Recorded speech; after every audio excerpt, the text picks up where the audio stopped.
Čo je to živnosť?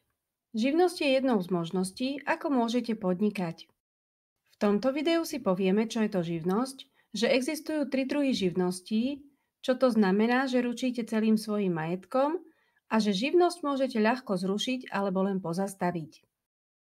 Vy ako fyzická osoba môžete mať rôzne príjmy, a to z poľnohospodárskej činnosti, zo živnosti, z podnikania podľa osobitných predpisov, môžete mať príjmy ako spoločník alebo komplementár, ďalej z vytvorenia diela, z činností, ktoré nie sú živnosťou, alebo z prenajmu nehnuteľností.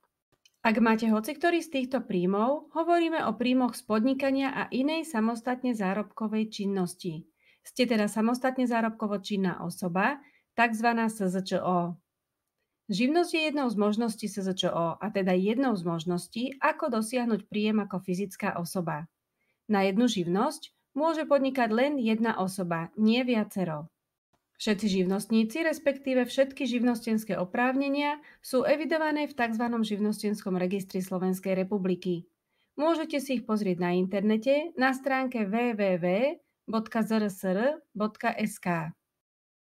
Aby ste získali povolenie podnikať, tzv. Živnostenské oprávnenie alebo živnostenský list, musíte spĺňať tri základné podmienky, ktorými sú plnoletosť, to je 18 rokov, bezúhonnosť, čiže nesmiete mať záznam v registri trestov, a spôsobilosť na právne úkony.